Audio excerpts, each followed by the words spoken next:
본문 말씀이요, 사도행전 13장의 말씀입니다. 오늘 본문의 말씀은 바나바와 함께한 1차 전도여행을 떠난 바울이 비시디아 안디옥의 회당에서 전한 설교의 후반부의 말씀이 됩니다. 근데 오늘 본문을 같이 이렇게 잘 읽으셨지만, 합독하셨지만, 그 본문 안에서 4번이 반복되는 단어가 있습니다. 그게 어떤 단어냐면은 오늘 설교 제목에도 나와 있지만 썩음이라는 그 단어입니다. 주일 아침에 썩는다 이 말을 할 때 말이 주는 뉘앙스나 또 이미지가 별로 좋게 느껴지지 않을 수가 있지만요, 오늘 바울이 오늘 본문에서 분명히 말씀하고 있는 것은 우리 주 예수 그리스도는 썩음을 당하지 않으신 분이다 라는 그 사실에 분명히 모든 초점을 맞추고 4번을 반복해서 이 말씀을 전하고 있다라는 점에서 분명한 의미가 있다라는 것입니다. 그렇다면은 바울이 말하는 이 썩음의 그 의미는 뭐고요? 또 썩음을 안 당하신 예수님이다라는 것은 무슨 말이 되겠습니까? 또 바울의 설교를 듣는 사람들한테는 그 당시에 들었을 것이고, 또 지금 이 말씀을 우리가 함께 듣고 나누고 있는데, 이 말씀을 듣고 읽는 사람들한테는 예수가 썩지 않으셨다라는 이 사실을, 그리고 이 썩는다 혹은 썩지 않는다라는 이 문제가 어떻게 얼마만큼 중요하길래 4번이나 강조를 해서 이야기를 하고 있겠느냐라는 것입니다. 우리가 기독교 신앙을 갖고 있는데 이 믿음 생활을 하는 데 있어서요, 성경이 말하는 이 썩음이라는 뜻을 제대로 알고 믿음 생활하는 것은 굉장히 중요합니다. 자기가 혹시라도 썩었는데 썩은 것을 모를 수도 있고요, 또 썩은 걸 알게 됐을 때 알더라도 그게 문제라고 생각을 안 하면은 또 더 큰 문제가 될 수도 있게 된다라는 것입니다. 오늘 말씀을 통해서 이 썩음, 즉 부패라고 말하는 이런 면에서 우리의 마음을, 우리의 심령을 잘 진단을 하시고요, 주 안에서 복된 하나님이 주시는 처방을 발견을 하고 또 실천하게 되는 모든 성도들이 되시기를 주의 이름으로 축원합니다. 첫째로는요, 십자가에 달려서 죽으신 예수께서 썩음을 당하지 않으셨다라는 이 사실은요, 예수님 말고 사람으로 태어난 다른 모든 사람들은 어떤 존재라는 걸 보여준다라는 것입니까? 썩은 존재다라는 그 사실을 보여주고 있다라는 것입니다. 모든 인간은 썩었다라는 것입니다. 유쾌하지 않지만, 이런 얘기를 하는 저도 유쾌하지 않습니다. 그런데 그럼에도 불구하고 성경이 분명히 말씀하고 있는 사실이다라는 것이죠. 36절 말씀을 같이 다시 한번 읽어보겠습니다. 36절인데요, 읽으시죠. 시작. 다윗은 당시에 하나님의 뜻을 쫓아 섬기다가 잠들어 그 조상들과 함께 묻혀 썩음을 당하였으되, 그렇게 되어 있습니다.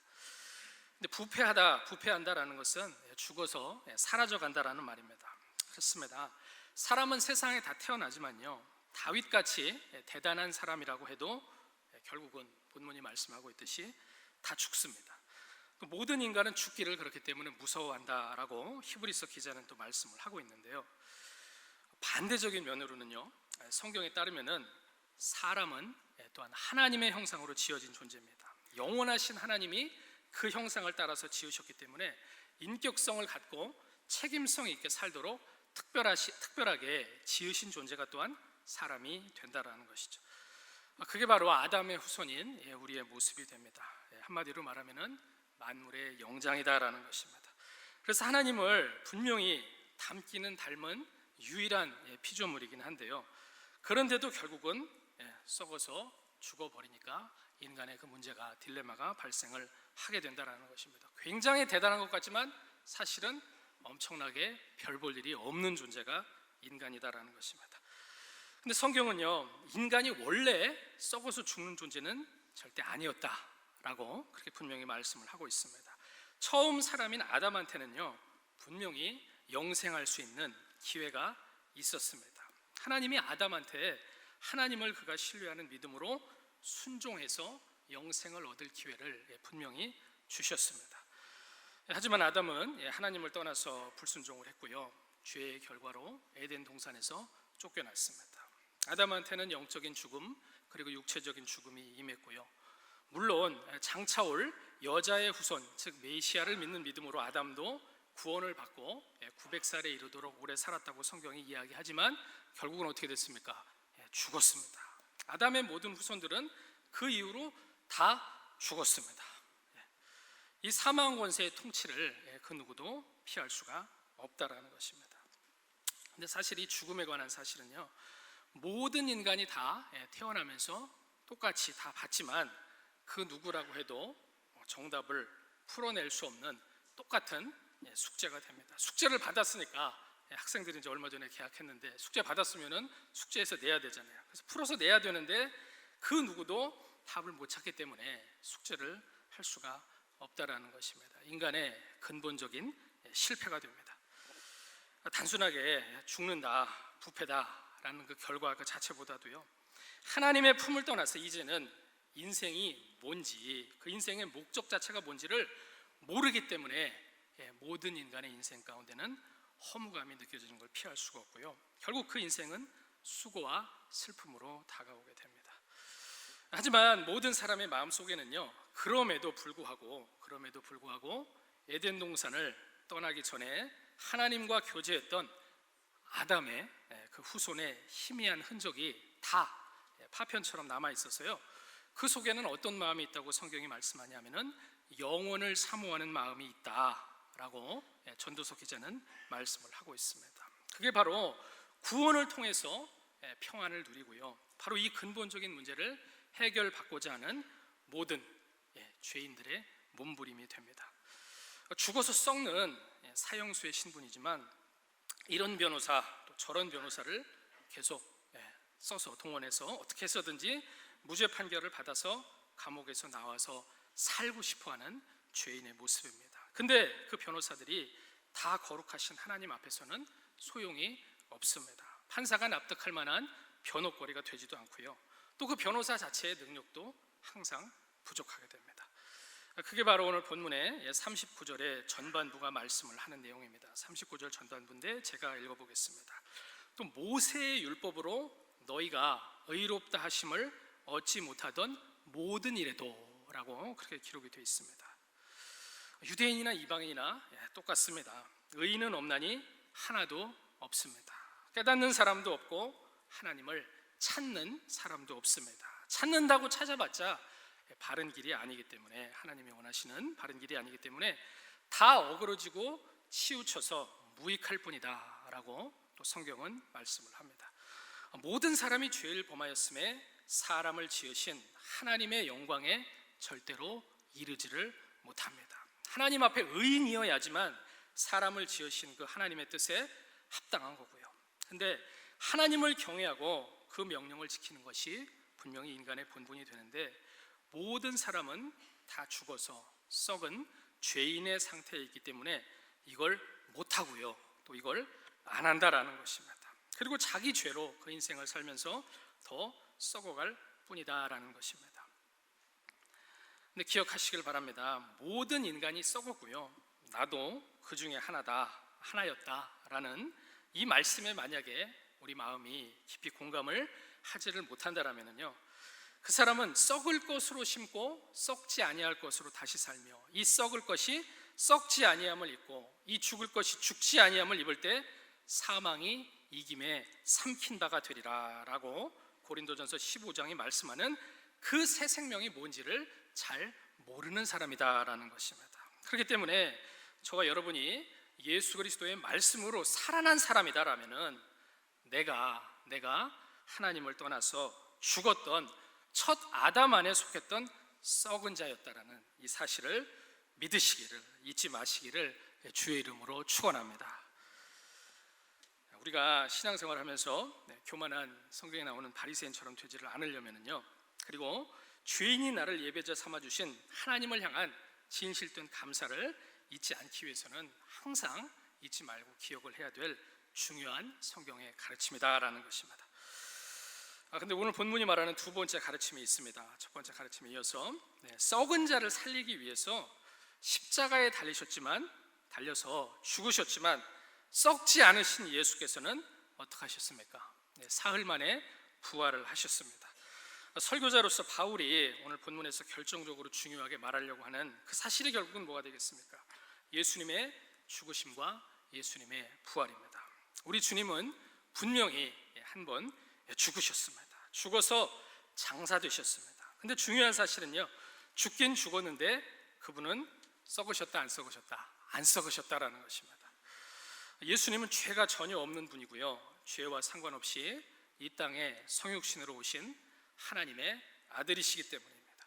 죄인의 모양으로 오셔서 정말로 죄인인 죽어야 할 저와 여러분을 위해서 단번에 완전하게 들이신 영원한 희생 제물이 되어 주셨습니다. 그리고 안 썩으셨다라는 그 증거로 사흘 만에 부활을 하셨습니다. 37절에 말씀하고 있는 것처럼 하나님의 살리신 이는 썩음을 당하지 않으셨습니다. 이 자리에 앉아있는 모든 분들이 예수를 구주로 믿으셔서 39절 뒷부분의 말씀처럼 이 사람 예수를 힘입어서 의롭다 하심을 얻으시고 썩음에서 자유하게 되시기를 주의 이름으로 축원합니다. 예수님은 죽었지만 썩지 않은 유일한 사람입니다. 메시아입니다. 구약 성경의 예언의 성취의 주인공이시다라는 것입니다.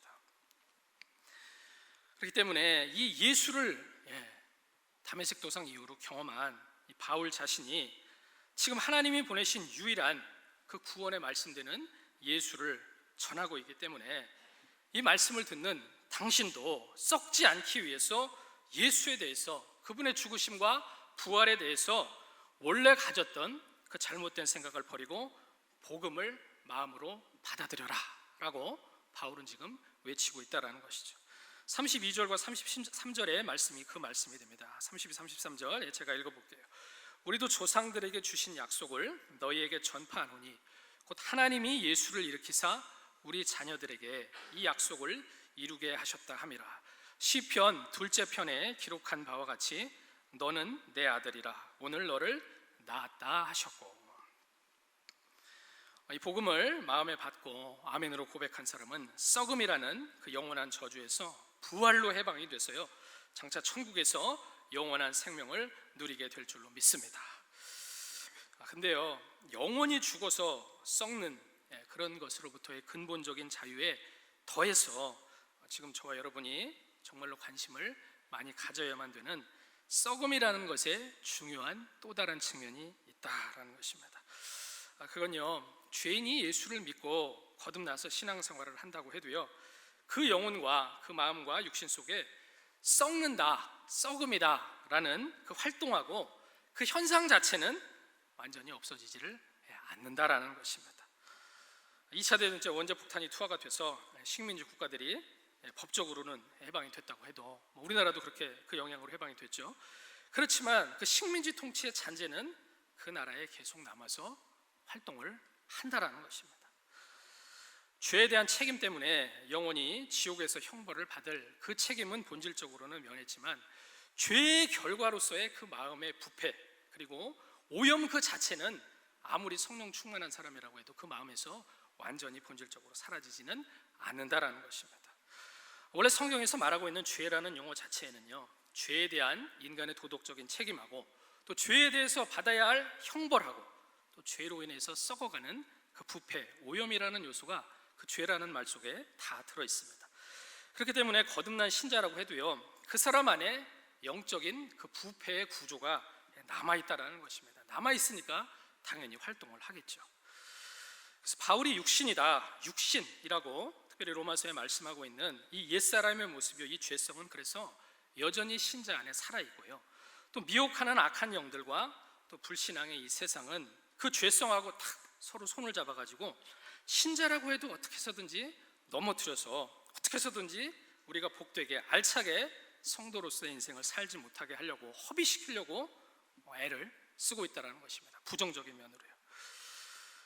하나님께 온전하게 영광을 돌려드리는 그 섬김을 못 올려드리게 하기를 마귀와 죄와 세상은 원한다라는 것입니다. 또 이 부패가 있기 때문에요 신자라고 해도 이 생에서는 죽음의 그늘을 경험을 하게 됩니다. 육체 자체는 믿지 않는 사람들과 마찬가지로 또 우리도 질병을 겪고요 또 100년을 살지 못하고 물론 장수하는 분들도 있지만 100년을 살지 못하고 생을 마감하게 되는 것은 신자라고 해도 마찬가지다라는 것입니다. 근데 신자한테 여전히 남아있는 이런 모든 현실적인 제약들이 다 결국은 한마디로 요약을 하면은 시험과 고난이 됩니다. 썩을 것이요 욕된 것이요 약한 것이요 육의 몸이다라고 고린도전서 15장에서 바울이 말씀하고 있는 그 내용이다라는 것입니다. 하지만 성도는 이 모든 시험과 또 이 부패를 썩음을 이겨내기 위해서 영적으로 싸워가는 사람입니다. 그 싸움이 열매를 거두기 위해서 계속해서 청소하는 그 작업이 성화의 구원이 되는 것이고요, 또 영적인 성장 과정이 됩니다. 이 과정이 바로 원래는 흙에 속한 첫사람 아담의 후손이었지만 썩지 아니할 것과 영광스러운 것과 강한 것과 신령한 몸을 받는 하늘에 속한 사람이 우리가 결국은 궁극적으로 되기 위해서 겪는 필수 코스다라는 것입니다.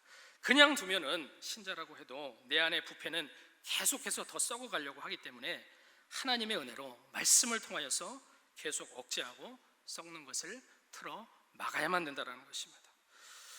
로마서 7장부터 8장으로 이어지는 사도 바울의 고백은요, 우리가 신앙생활을 하면서 아무리 우리가 매일 깊이 묵상을 해도 그냥 절대로 지나갈 수가 없는 성경의 핵심 중에 핵심이 되는 그런 가르침이 됩니다. 특히 신자 자신을 썩게 만드는 그 죄악에 대해서 로마서 7장 21절부터 24절에 바울이 고백하고 있는 내용이 있습니다. 잘 아시는 말씀이에요. 들어보시기 바랍니다.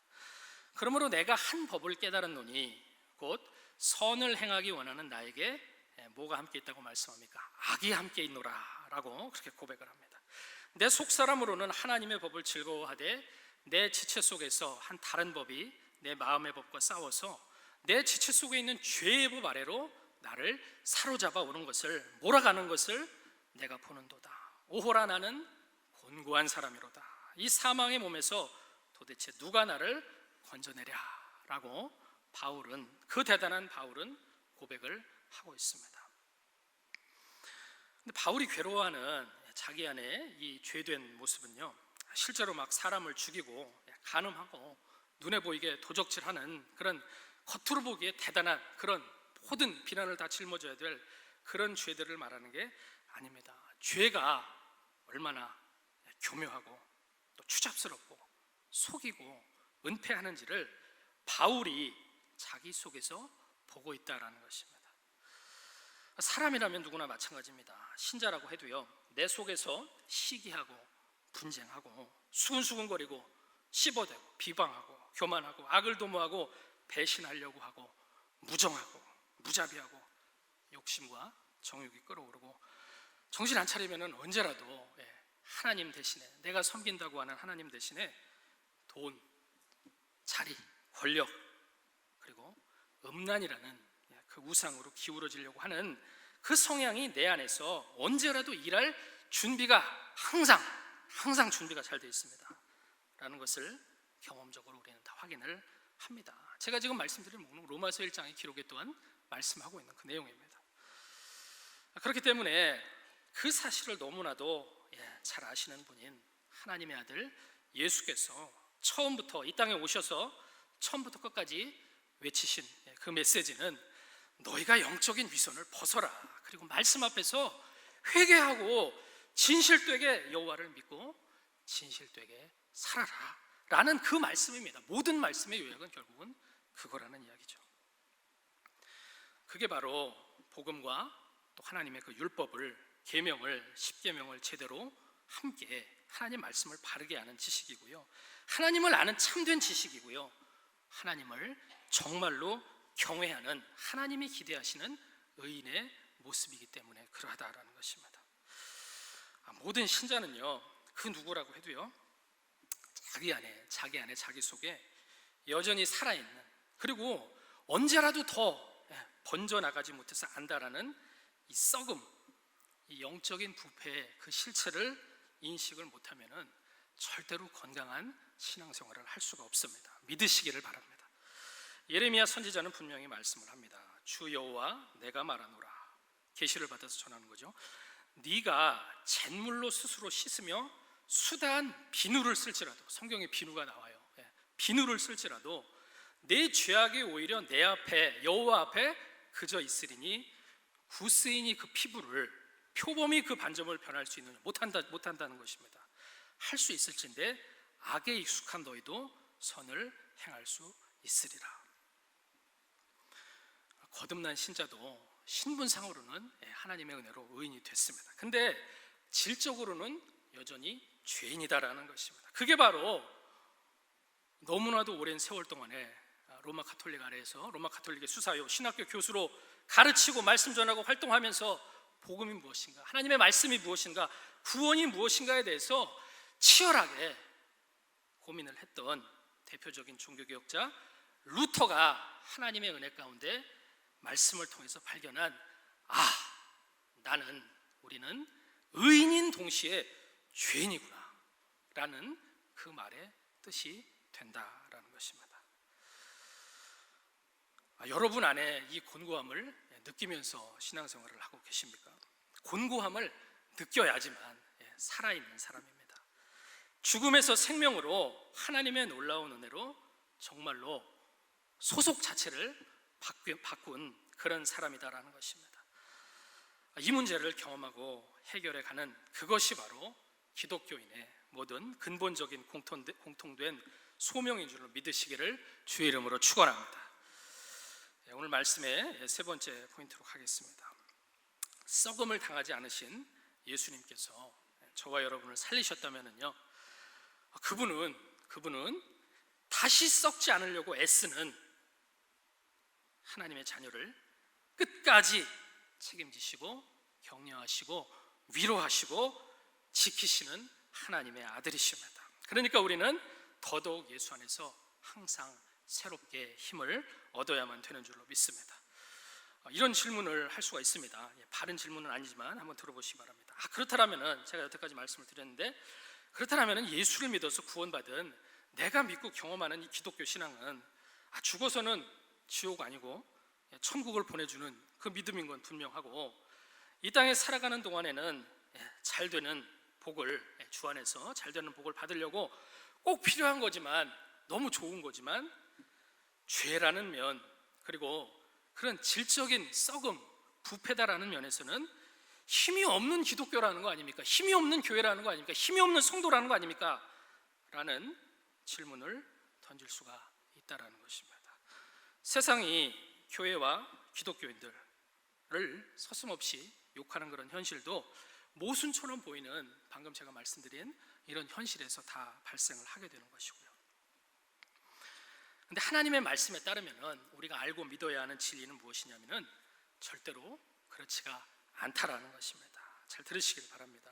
저와 여러분은 의인이자 죄인이기 때문에, 아까 루터의 말씀을 드렸듯이 의인이자 죄인이기 때문에 매 순간 거룩함과 죄 사이에서 내가 내 책임으로 선택할 그 책임성과 능력을 받았다라는 겁니다. 그 선택의 기회 자체가 축복이고 능력이다라는 것입니다. 다시 말씀드립니다. 반복해서 말씀드려요. 의인자 죄인이기 때문에 매 순간의 거룩함과 죄 사이에서 선택할 책임과 능력을 하나님이 축복으로 그 선택의 기회 자체를 우리한테 주셨습니다. 하나님이 그렇게 정하시고 바로 그 이유 때문에 우리를 구원을 하셨습니다. 나사로가 병들었을 때 예수님께서 어떻게 말씀하셨냐면, 이 병은 죽을 병이 아니다. 죽을 병이 아니라 하나님의 영광을 위함이라 라고 예수님께서 그렇게 말씀을 하셨듯이 내 안에 이 오염과 싸워서 이기는 이 승리를 통해서 우리는 다 하나님의 아들로 이를 인해서 영광을 얻게 해드리도록 우리의 인생을 사는 것이 하나님의 뜻이기 때문에 그러하다라는 것입니다. 그러니까 매일 성도는 잘 선택을 해야 되고 매일 잘 어떻게 해야 됩니까? 매일 잘 살아야 한다라는 것입니다. 삶의 제사를 하나님 앞에 복되게 거룩하게 올려드려야만 한다라는 것입니다. 신명기 11장 말씀에서 가나안에 들어가는 이스라엘 백성을 향해서 하나님 분명히 말씀하셨어요. 내가 오늘날 복과 저주를 너희 앞에 두나니 라고 말씀을 하셨습니다. 모든 성도를 향해서 말씀을 하시는 것입니다. 저주를 상징하는 에발산하고요, 또 축복을 상징하는 그리심산 앞에서 양편으로 이렇게 나눠 서되 삶의 매 순간 가운데에서 계명을 따라서 믿음으로 순종하는 축복을 너희가 스스로 선택을 하라라고 그렇게 명령을 하신 겁니다. 순종은요 그 자체가 축복이 되듯이 불순종은 또 반대로 그 자체가 저주가 된다라는 것입니다. 믿지 않는 세상을 향해서 말씀하신 게 아닙니다. 하나님의 백성이 된 저와 여러분이 이 거룩한 싸움에서 책임감을 갖고 매일 새롭게 축복을 선택하기를 하나님은 간절히 바라십니다. 여기서 매번 잘 싸워야지만 우리의 마음을 썩이고 또 오염시키는 그 에발산의 유혹에서 우리가 버텨낼 수가 있습니다. 그리고 반대로 그리심산으로 발걸음을 옮길 때 그 영혼이 깨끗해지고 신선해진다라는 것이죠. 근데요, 방금 말씀드린 이 내용을 알아도요, 내 안에 이 썩는 세력과의 이 싸움을 우리는 늘 잘 싸우지는 못합니다. 그래서 때로는 낙심하고요, 낙심 가운데 푹 빠진 그런 분도 있죠. 자기를 위로도 해보지만 나 자신만으로는 늘 이 문제가 미해결 상태다라는 것을 발견을 하게 됩니다. 또 참수하고 이간질하는 사단이 신자를 그냥 놔두지를 않습니다. 하나님 앞에서 욥을 트집 잡고 정죄하듯이 우리를 낙심시키고 평안을 뺏어갑니다. 바울이 괴로워하면서 그 입술에서 나오게 되는 고백도 그렇기 때문에 이 사망의 몸에서 누가 나를 건져내랴라는 탄식이 된다라는 것이죠. 불신자가 이런 탄식을 하는 게 아니라 신자가 이 탄식을 한다라는 것입니다. 그러면 어쩌자라는 거가 되겠습니까? 싸우긴 싸워야 되는데 그게 우리 책임인데 싸우다 보면은 나도 맞게 되니까 힘든 것입니다. 근데 그럼에도 불구하고 이럴 때 하나님이 주시는 근본적인 위로와 해결책이 감사하게도 분명히 있다라는 것입니다. 로마서 7장 25절과 8장 1절부터 2절의 말씀입니다. 제가 읽어볼게요. 우리 주 예수 그리스도로 말미암아 하나님께 감사하리로다. 그런즉 내 자신이 마음으로는 하나님의 법을 또 육신으로는 죄의 법을 섬기노라. 그러므로 이제 그리스도 예수 안에 있는 자에게는 결코 무엇이 없나니 정죄함이 없나니 이는 그리스도 예수 안에 있는 생명의 성령의 법이 죄와 사망의 법에서 너를 뭐하였습니다? 해방하였습니다 라고 기록을 하고 있다는 것입니다. 썩지 않으신 예수의 이 능력이 오늘도 저와 여러분에게 새롭게 역사하는 하나님의 복음의 능력이 되는 줄로 믿으시기를 바랍니다. 오늘 사도행전 본문도요, 바로 방금 말씀드린 이 능력을 분명하게 확인을 시켜줍니다. 34절, 35절 오늘 본문 말씀 같이 한번 읽어보시죠. 34절과 35절입니다. 읽겠습니다. 시작.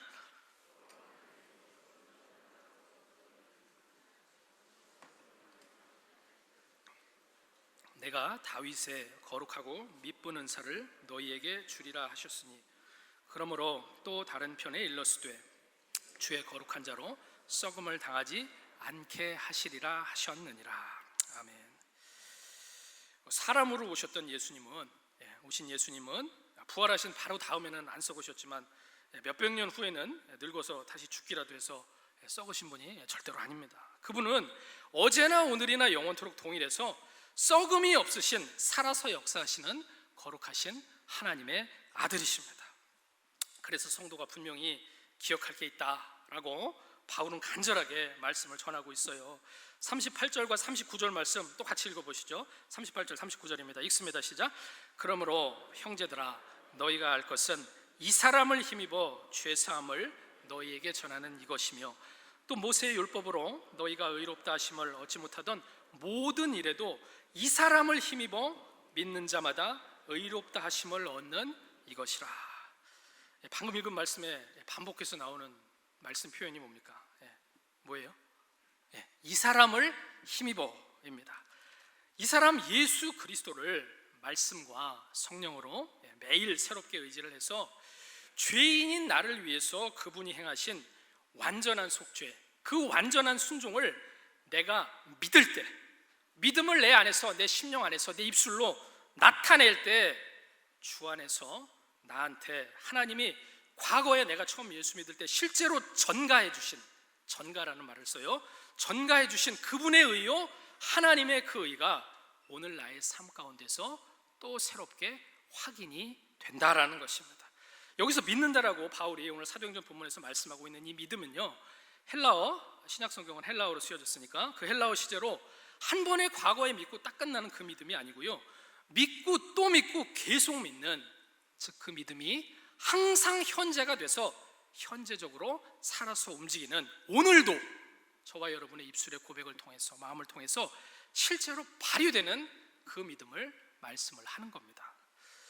그렇기 때문에 이신칭의의 은혜, 이신득의의 은혜는요, 20년, 30년 전에 내가 처음 예수 믿을 때 그 예수를 믿고 오케이, 그때 내가 통과해서 표 내고 구원 열차 탔으니까 열차는 알아서 쭉 가니까 오늘 내가 살아야 되는 그 삶의 질이 어떤지와는 별 상관이 없다고 생각하는 그런 은혜가 절대로 아니다라는 것입니다. 이신칭의 은혜는요, 오늘도 여전히 존재하는 내 허물과 나의 부족함과 또 썩고 싶어서 안달이 나 있는 내 이 죄된 근성을 십자가 앞에 낮아져서 겸손히 내놓을 때 주님이 그 죄를 또 못 박아서 죽여주시고 부활하신 주님의 능력에 근거해서 저와 여러분의 영혼을 소생시켜 주시는 그 근본 능력이 바로 이신칭의의 은혜에 있다, 이신칭의의 은혜다라는 것입니다.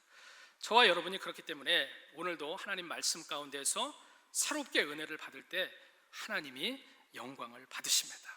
그리고 이게 신자한테 늘 새롭게 역사하는, 또 역사해야만 되는 회개가 되는 것이고요, 믿음이 되는 것이고요, 복음이 일하는 원리가 된다라는 것입니다. 히브리서 기자가 믿음의 주요 온전케 하시는 이인 예수를 바라보라 라고 말씀을 할 때 그 말씀이 바로 이런 뜻이다라는 것입니다.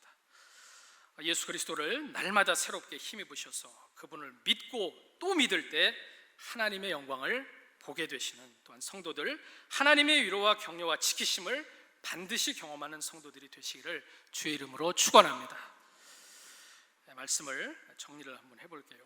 바울은 오늘 본문의 결론으로요, 하박국서, 구약 하박국서의 말씀을 인용을 하면서 40절과 41절에서 이렇게 말씀을 합니다. 40절, 41절 중요한 말씀이에요.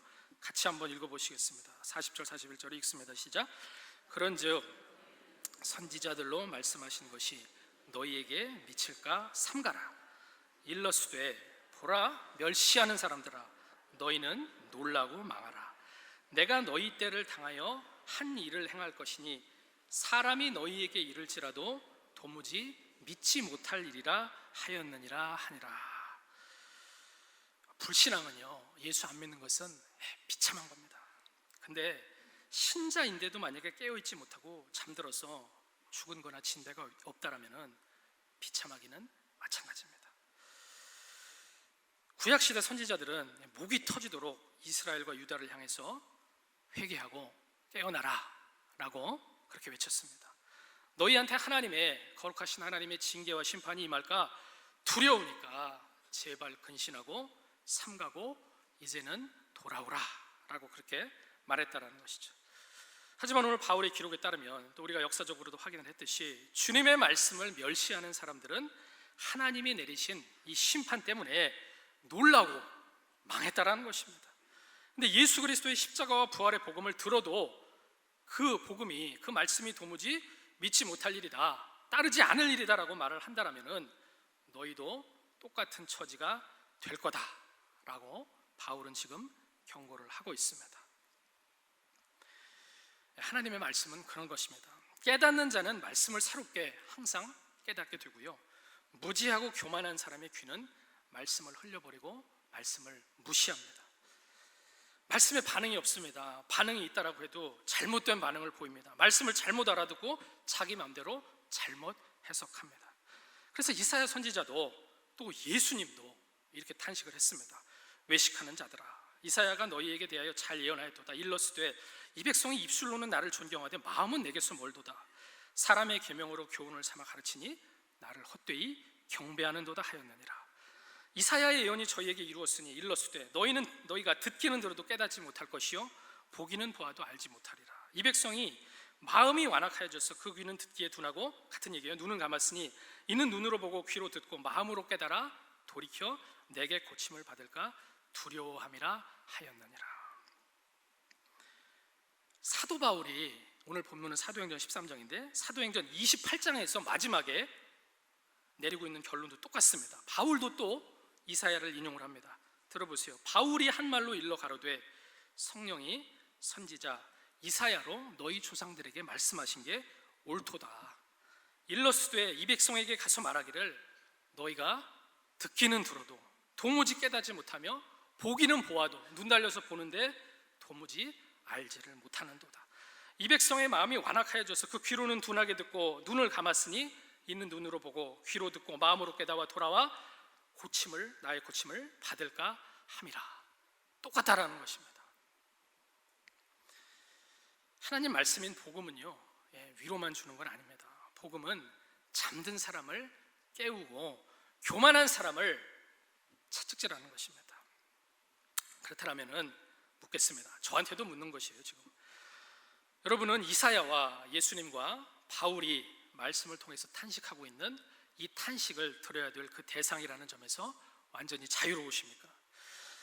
하나님이 아무리 말씀으로 일러주셔도 도무지 믿지를 않고 도무지 회개하지를 않고 도무지 순종하지 않는 면이 여러분 속에 혹시 있지는 않느냐라는 것입니다. 만약에 있다라면은 바로 그게 여러분을 또 저를 오늘도 더 썩게 오염되게 만든다라는 것입니다. 썩어가는 모든 것들은 결국은 잘 보면은요, 자연현상에서도 그렇듯이 어때서 썩습니까? 결국은 안 움직여서 썩습니다.